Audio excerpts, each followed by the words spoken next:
அஸ்ஸலாமு அலைக்கும். Welcome to Rasheeda's hobbies. Friends எல்லோரும் எப்படி இருக்கீங்க? நல்லா இருக்கீங்களா? இன்றைக்கி நம்ம என்ன வீடியோ பார்க்க போகிறோம்னா, முஸ்லீம் வீடுகளில் செய்யக்கூடிய முட்டை பொரிச்ச குழம்பு தாங்க பார்க்க போகிறோம். இது எல்லா முஸ்லீம் வீட்லேயும் ட்ரெடிஷ்னலாக பண்ணுவாங்க, குழிப்பணியாரக்கல் யூஸ் பண்ணி. இந்த வீடியோக்குள்ளே போகிறதுக்கு முன்னாடி நம்ம சேனலை நீங்கள் ஃபஸ்ட் டைமாக பார்க்குறீங்கன்னா ப்ளீஸ் சப்ஸ்கிரைப் பண்ணுங்கள். பக்கத்தில் இருக்கிற நோட்டிஃபிகேஷன் பெல் ஐக்கானையும் மறக்காமல் ப்ரெஸ் பண்ணுங்கள். அப்படி ப்ரெஸ் பண்ணிங்கன்னா அதில் 3 ஆப்ஷன்ஸ் வருங்க.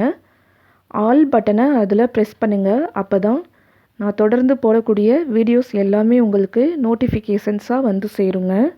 வாங்க வீடியோக்குள்ளே போகலாம். குழம்பு வைக்கிறதுக்கு முன்னாடி இந்த மாதிரி குழிப்பணியார கல்லில் முட்டையை பொரித்து வச்சுக்கணுங்க. இந்த மாதிரி பால்ஸ் ஷேப்பில். இதுக்கு தேவையான பொருட்கள் என்னென்னு ஃபஸ்ட்டு பார்த்துட்டு வந்துடலாங்க. குழிப்பணியார கல்லில் முட்டை பொரிக்கிறதுக்கு ஒரு சில சாமானெல்லாம் நம்ம போட்டு அரைச்சி வச்சுக்கணுங்க, பேஸ்ட்டு மாதிரி. அதுக்காக நான் ஒரு 12லேருந்து 15 வரைக்கும் பாதாம் எடுத்து ஊற போட்டு அதை தோல் உரித்து இந்த மிக்ஸி ஜாருக்குள்ளே போட்டிருக்கிறேங்க. இதோட ஒரு பச்சை மிளகாவையும் போட்டிருக்கிறேங்க. 1/4 டீஸ்பூனு மஞ்சத்தூள் போட்டுக்கோங்க. 2.5 டேபிள் ஸ்பூன் பொட்டுக்கடலை நான் இதோட சேர்த்துருக்குறேங்க. நீங்கள் பொட்டுக்கடலையோட அளவை கூட்டிக்கிட்டு பாதாமோட அளவை குறைச்சி போட்டுக்கலாம், அது உங்களோட இஷ்டம். நான் இன்றைக்கி பாதாமோட அளவை கொஞ்சம் கூடுதலாக போட்டுக்கிட்டு பொட்டுக்கடலையோட அளவை கொஞ்சம் குறைச்சி போட்டிருக்கிறேங்க. இதோட 1/2 இன்ச்சு பட்டையும் ஒரு துண்டு போட்டுக்கோங்க. இதோட 20 சின்ன வெங்காயம் இதோட சேர்த்துருக்குறேங்க.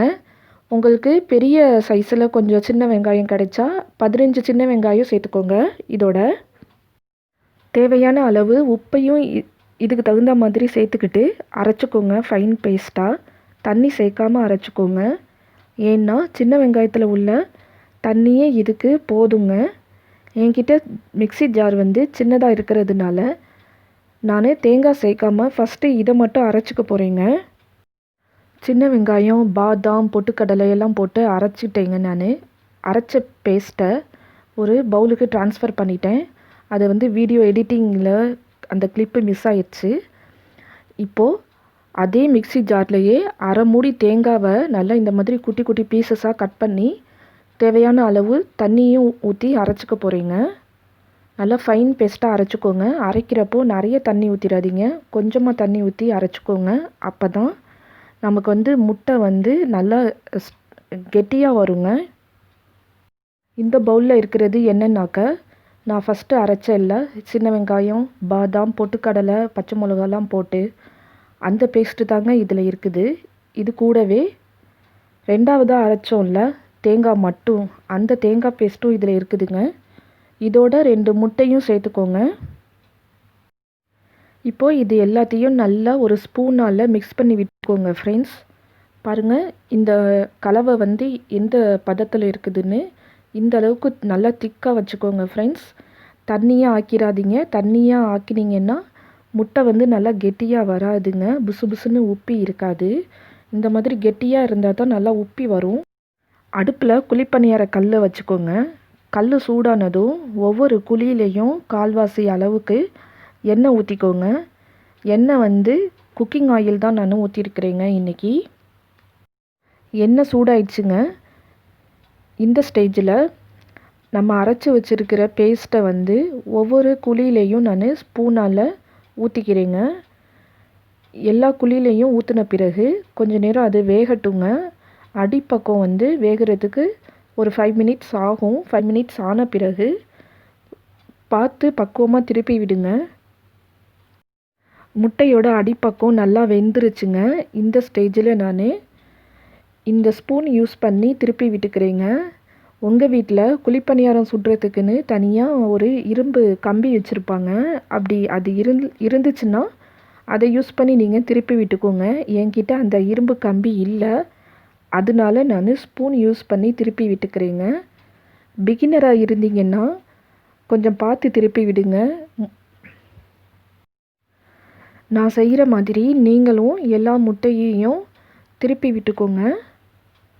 இந்த முட்டையில் நம்ம சேர்த்துருக்கிற ஒவ்வொரு இன்க்ரீடியன்ஸுமே நல்ல ஹெல்த்தியான இன்க்ரீடியன்ஸுங்க. ஃபார் எக்ஸாம்பிள் நம்ம பாதாம் சேர்த்துருக்குறோம், பொட்டுக்கடலை, முட்டையெல்லாம் போட்டிருக்கோங்க. இந்த 3 ஐட்டம்ஸுமே நல்ல ப்ரோட்டீன் ரிச்சான ஐட்டம்ஸு. இந்த முட்டை வந்து நல்ல புசு புசுன்னு உப்பி இருக்கிறதுனால கிட்ஸுக்கெல்லாம் ரொம்பவே பிடிக்குங்க இந்த டிஷ்ஷு. முட்டையோட 2 பக்கமும் நல்லா வெந்துருச்சுங்க. இப்போ நான் அடுப்பு ஆஃப் பண்ணிவிட்டு ஒரு பிளேட்டுக்கு ட்ரான்ஸ்ஃபர் பண்ணிக்கிறேங்க. இந்த முட்டையை நம்ம குழம்புல போட்டு கொதிக்க வைக்க போகிறோம். குழம்புல போடுறதுக்கு முன்னாடி இந்த ஸ்டேஜ்லேயே நீங்கள் சாப்பிட்றதுனாலும் சாப்பிட்லாங்க. வீட்டில் கிட்ஸ் இருந்தாங்கன்னா அவங்களுக்கு வந்து குழம்புல போடுறதுக்கு முன்னாடியே இந்த ஸ்டேஜில் இந்த முட்டையை அவங்களுக்கு கொடுக்கலாம். முட்டையெல்லாம் நல்லா பொரித்து வச்சாச்சுங்க. இப்போது குழம்பு வைக்கிறதுக்கு ஸ்டார்ட் பண்ணிடலாங்க. அதுக்கு தேவையான பொருட்கள் என்னென்னு பார்க்கலாங்க. ஃபஸ்ட்டு 1 டீஸ்பூன் மஞ்சத்தூள் எடுத்துக்கோங்க, 2 டீஸ்பூன் மிளகாய் தூள் எடுத்துக்கோங்க, 3 டேபிள் ஸ்பூன் கொத்தமல்லி தூள் சேர்த்துக்கோங்க ஃப்ரெண்ட்ஸ். இதுதான் இதுக்கு தேவையான மசாலா பொருட்கள். லெமன் சைஸு புளி எடுத்து புளி தண்ணி கரைச்சி வச்சுக்கோங்க. இந்த புளி தண்ணியோட நான் ஃபஸ்ட்டு சொன்ன எல்லா மசாலா தூளையும் போட்டு நல்லா மிக்ஸ் பண்ணி விட்டுக்கோங்க. இந்த குழம்பு செய்கிறதுக்கு ஒரு நல்ல அகலமான பாத்திரத்தை அடுப்பில் வச்சுக்கோங்க. அடுப்பை பற்ற வச்சுட்டு பாத்திரம் சூடானதுக்கு பிறகு 4 டேபிள் ஸ்பூன் நல்லெண்ணெய் ஊற்றிக்கோங்க. நல்லெண்ணெய் சூடானதுக்கு பிறகு 1 டீஸ்பூன் வெந்தயத்தை போட்டு தாளிச்சுக்கோங்க. வெந்தயத்தை கருக விட்டுறாதீங்க ஃப்ரெண்ட்ஸ். வெந்தயம் பொரிஞ்சிருச்சு. இப்போது கட் பண்ணி வச்சுருக்கிற ஒரு பெரிய வெங்காயத்தை இதோட சேர்த்து நல்லா வதக்கி விட்டுட்டேங்க. அதுக்கப்புறமா 2 தக்காளியையும் கட் பண்ணி போட்டிருக்கேன். தக்காளியை சேர்த்துக்கிறதுக்கு முன்னாடி ஒரு கொத்து கருவேப்பிலையை போட்டு தாளிச்சுக்கிட்டேங்க. அதுக்கு பிறகு தக்காளியை போட்டு நல்லா மசிய வேக வச்சுக்கோங்க. கொஞ்சமாக உப்பு போட்டுக்கிட்டிங்கன்னா சீக்கிரமாக வெந்துடும். தக்காளி கூடவே கொஞ்சமாக மிளகாத்தூள் போட்டு நல்லா மிக்ஸ் பண்ணி விட்டுக்கோங்க ஃப்ரெண்ட்ஸ். தக்காளி நல்லா வெந்துருச்சு. இதோட ஒரு கீரிய பச்சை மிளகாவையும் நான் இதோட சேர்த்துக்கிறேங்க. எல்லாத்தையும் சேர்த்து நல்லா மிக்ஸ் பண்ணி விட்டுக்கோங்க. இந்த ஸ்டேஜில் நம்ம குழம்புக்கு கூட்டி வச்சுருக்கோம்ல புளி பேஸ்ட்டோட மசாலா தூள்லாம் போட்டு அதையும் இதோட சேர்த்து நல்லா மிக்ஸ் பண்ணி விட்டுக்கோங்க. புளி பேஸ்ட்டு மசாலா தூளில் எல்லாம் வந்து பச்சை வாசனை போகிற அளவுக்கு ஒரு கொதி வரட்டுங்க.